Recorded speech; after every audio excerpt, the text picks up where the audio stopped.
Hey guys, it's December 30th. I have a little bit of an update for you about the stimulus check. I'm also going to go over a little bit about what that does to the economy when they print money, like they're printing money, and what that does to the dollar, which really matters in Forex, and go on a little bit of a rant. So, anyway, here we go.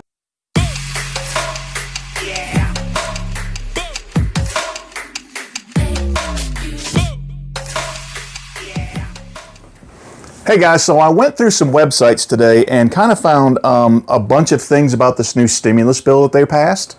So I kind of want to go over a little bit of that today. I have made some notes because there's just a lot to it. And the more I've thought about this today, to be honest, kind of the more concerned, I don't know if I'd say mad, definitely the more concerned I've gotten.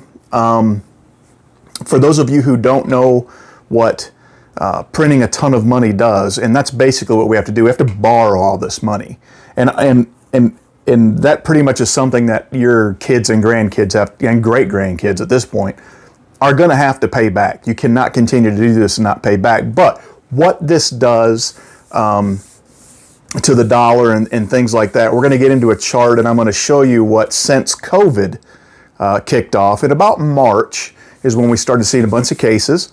And they started shutting down businesses and industries and keep them shut down to this day. What that's kind of doing to the dollar, and maybe why we should be a little bit concerned about that. But I did print off some stuff about this next stimulus bill that the Congress passed and the Senate passed and the President signed off on. And kind of what's in that and how big it is. It's about $900 billion. That's a lot of money. The last one was, I don't know, $1 trillion or $2 trillion. So this one's $900 billion. Of that, there's about $700 billion of that is pork. When I say pork, it's stuff that has absolutely nothing to do with COVID. So I'm going to read some of those off to you. See if maybe it interests you a little bit.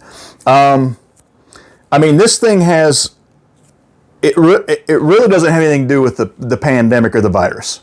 All right, they threw in, and this is one of the things, they threw in $600 to each person making under $75,000.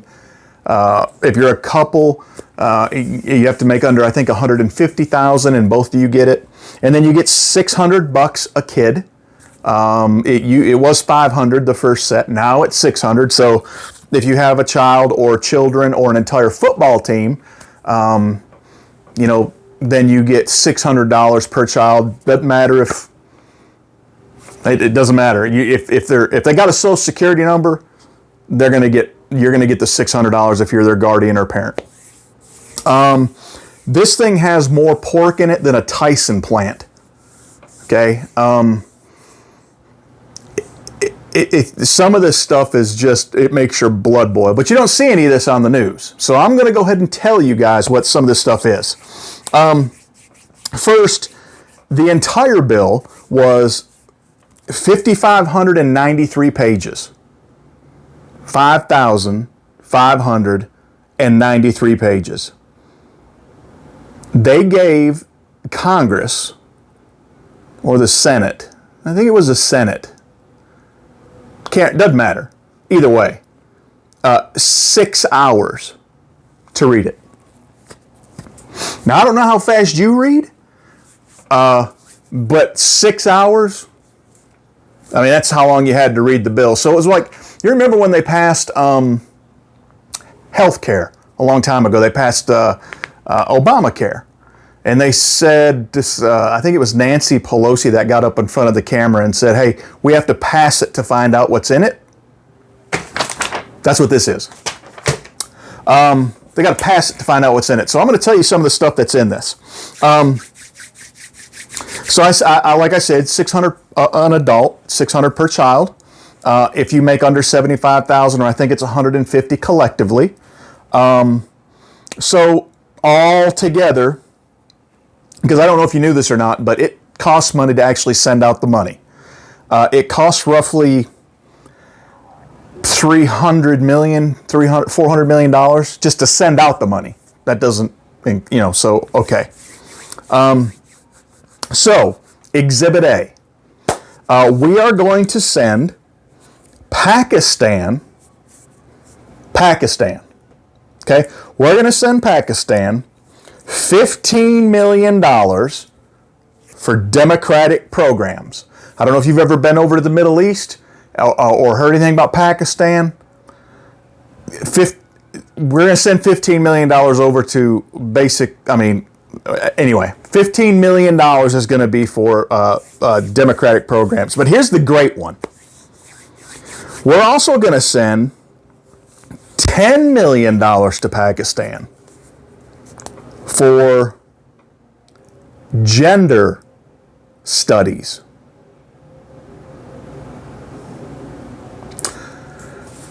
Gender studies. Anybody watching this video, you can do that for $1.95. Just go downstairs, strip down and get in the shower. You can kind of figure it out, right? I don't need $10 million to figure out gender studies. Anyway, maybe they do. So let's see. There is going to be, Exhibit B is going to be a resource study of Springfield, Illinois race riots. And probably a lot of you have not heard of Springfield, Illinois race riots. I actually had to look it up because I've never heard of that. I mean, we've had some riots here and there, but a race riot maybe in the 60s or 50s or something like that, a race riot. No, this is a study of a race riot that happened in 1908. Okay? Here's a really good one. Really good one. Exhibit C. Statement of policy regarding the secession and reincarnation of the Dalai Lama. Yep. Just going to leave that one right there. Okay? Exhibit D. The hits just keep on coming. A commission that's tasked with educating consumers about the association of dangers with storing portable fuel containers for flammable liquids near a flame. Propane. We got to fund that. That's important. Exhibit E. $40 million for operation maintenance security of the Kennedy Center, which, by the way, if that sounds familiar, the Kennedy Center received $25 million from the earlier relief bill that we passed already. So you're looking at $65 million total so far for the Kennedy Center. And just one thing I need to tell you about the Kennedy Center. It's been closed since COVID started.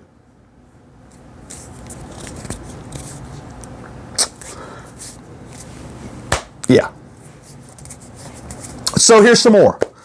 And I'm almost done. Then we're going to get to what it's doing to the dollar. Okay?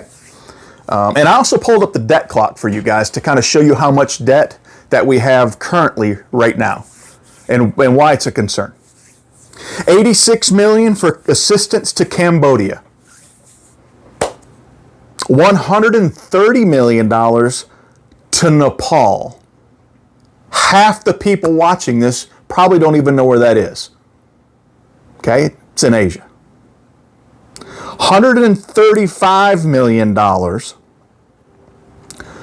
to Burma.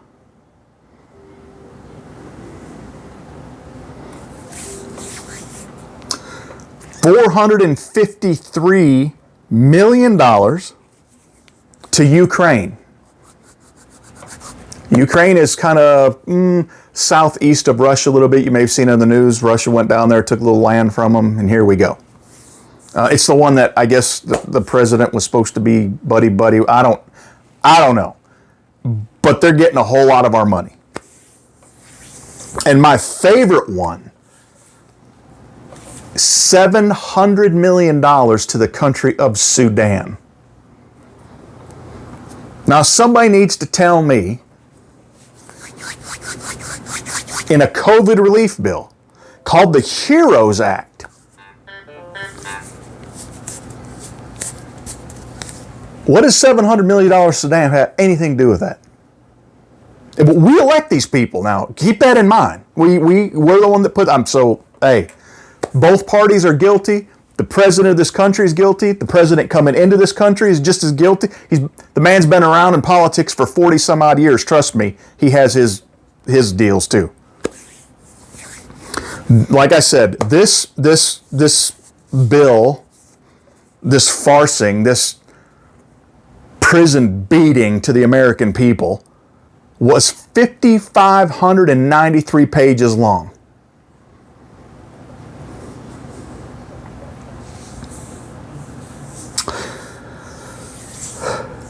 The word relief, because this is supposed to be a COVID relief bill.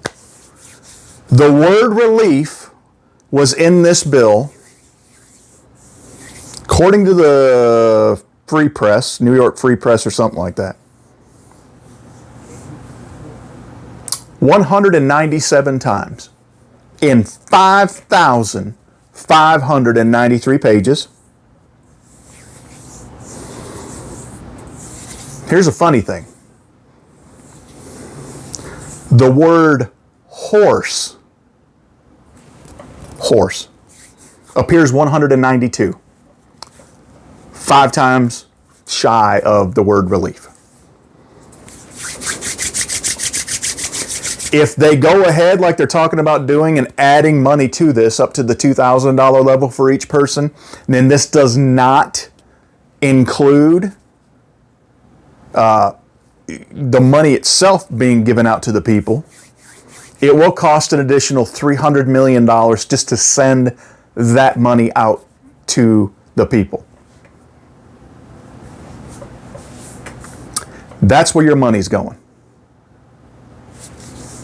So, I don't know if all of you knew that, and I don't mean to get off on a rant. This channel is not about that.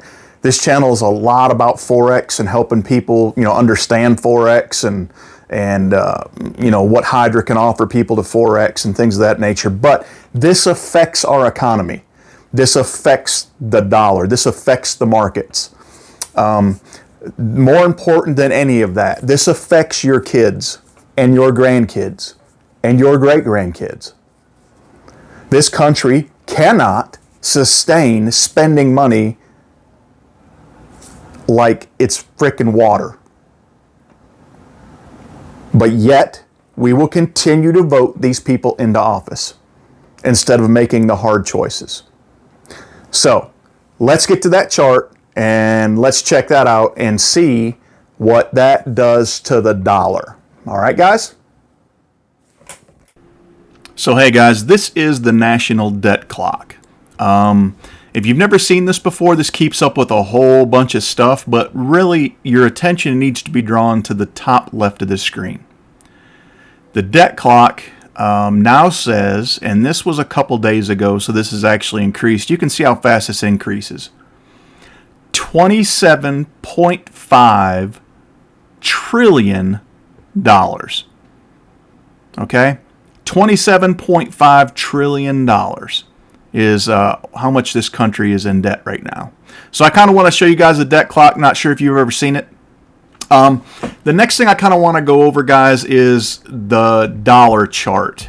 And in the dollar chart, you can kind of see, because I have it marked up where COVID actually started. That's actually somewhere around March when we really started getting some of the cases in the hospitals and things like that. We were trying to figure out, what exactly it was and everything else. So you can kind of see that in March, the dollar started weakening. and has continued to weaken. So kind of how that works is this. The more money you print or borrow, it's kind of like if you have a one of a kind, okay? If you have a baseball card and there was only 100 of those printed, let's say they're Peyton Manning cards or John Elway cards or whatever, and they're like a really special card, and there's only 100 of those printed, those are going to be worth a lot of money, right? They're pretty strong, okay? But if you get somebody like, I don't know, some obscure offensive lineman person or whatever, and they print 14 million of those cards, they're going to be worth about a nickel. Okay? So as we print money, the money's not worth as much. It costs you more to buy goods if money's not as powerful as it is, right? So the less strength the dollar has, the more dollars it takes to buy a product. Okay? I hope that makes sense. That is called inflation. Okay? Now, there's several ways the government can take care of inflation. They can do something called quantitative easing, or if you've not noticed, your savings account, if you have a savings account, you can notice that if you only have, a couple $1,000s in there, you're only getting like 0.01% of interest. Okay, the banks aren't paying any interest on that, right? That is one of the effects of that. Another effect of that is you'll notice that interest rates for housing is way artificially low. And I say artificially low because, let's just be honest, 2% is almost like free money, and it's about 2.5% today, something like that, on a 30-year fixed. Back in the 80s, I think my parents bought their modest house. We were just at around double digits, around 10%. So there's several things that they can do to manipulate that. But eventually, guys, the chickens will come home to roost. And we don't have enough Kentucky Fried Chickens to handle it. Okay? So this is something that will have to be dealt with. So, when you're going to cash your $600 check, and that is basically a payoff from the government, it's kind of like hush money.